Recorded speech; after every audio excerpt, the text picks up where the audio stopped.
ലീഗും മാറാടും തമ്മിൽ എന്താ ബന്ധം?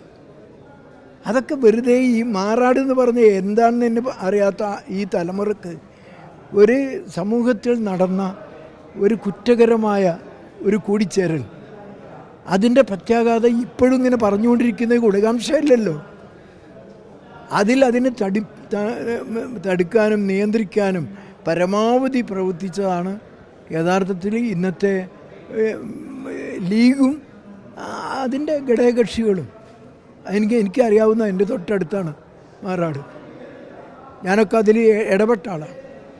അവിടെ ഇങ്ങനെയുള്ള ഒരു അപകടകരമായ അവസ്ഥ ഉണ്ടായപ്പോൾ അതിനെ തണുപ്പിക്കാനും അവിടെ ആശ്വാസം നൽകാനും കൂടി നിൽക്കുകയാണ് നമ്മൾ ചെയ്തത്, അതിനെ മുതലെടുക്കാനല്ല. അത് പ്രകടനപരത നമുക്ക് കണ്ടാൽ തന്നെ അറിയാലോ. തെരഞ്ഞെടുപ്പിൻ്റെ തലേ ദിവസം വരെ വീടാന്തരം നടന്ന് ഒരു പക്ഷത്തിന് വേണ്ടി പ്രബോധനം ചെയ്ത ആളുകൾ, വോട്ട് പിടിച്ച ആളുകൾ ഇന്ന് ഭരണകക്ഷിൻ്റെ ആളുകളായിട്ട് രംഗത്ത് വന്നിട്ടുണ്ടല്ലോ. അതാരാണെന്ന് ഞാൻ പറയേണ്ട ആവശ്യമില്ല, എല്ലാവർക്കും അറിയാം. അത് അങ്ങനെ ഉദ്ദേശം പറയുന്നില്ല, അതെല്ലാവർക്കും സുതാര്യമായതാണ്.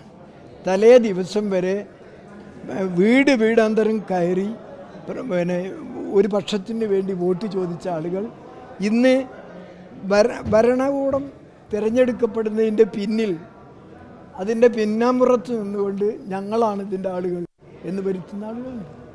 അതൊക്കെ നമ്മൾ എത്രയോ കാലമായി കാണാൻ തുടങ്ങി. അങ്ങനെയുള്ള ഒരു ലക്ഷ്യം മുജാഹിദ് പ്രസ്ഥാനത്തിനില്ല. അവർക്ക് രാഷ്ട്രീയമുണ്ട്, കാഴ്ചപ്പാടുമുണ്ട്. അത് ചിലപ്പോൾ വ്യത്യസ്തമാണ് അവർ തന്നെ. ഒരു മുജാഹിദ് പ്രസ്ഥാനത്തിൽ ഇന്നേ വരെ രാഷ്ട്രീയ മാറ്റങ്ങൾ, ഭരണകൂട മാറ്റങ്ങൾ ഒരു സംഘർഷം ഉണ്ടാക്കിയിട്ടില്ല. അതാണ് ആ സംഘടനക്കുള്ള വലിയൊരു പ്രത്യേകത.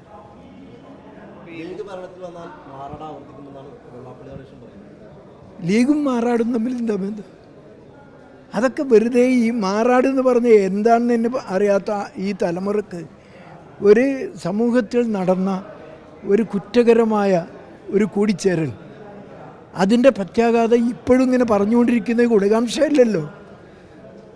അതിനെ തടുക്കാനും നിയന്ത്രിക്കാനും പരമാവധി പ്രവർത്തിച്ചതാണ് യഥാർത്ഥത്തിൽ ഇന്നത്തെ ലീഗും അതിൻ്റെ ഘടകകക്ഷികളും. എനിക്കറിയാവുന്ന എൻ്റെ തൊട്ടടുത്താണ് മാറാട്. ഞാനൊക്കെ അതിൽ ഇടപെട്ട ആളാണ്. അവിടെ ഇങ്ങനെയുള്ള ഒരു അപകടകരമായ അവസ്ഥ ഉണ്ടായപ്പോൾ അതിനെ തണുപ്പിക്കാനും അവിടെ ആശ്വാസം നൽകാനും കൂടി നിൽക്കുകയാണ് നമ്മൾ ചെയ്തത്, അതിനെ മുതലെടുക്കാനല്ല.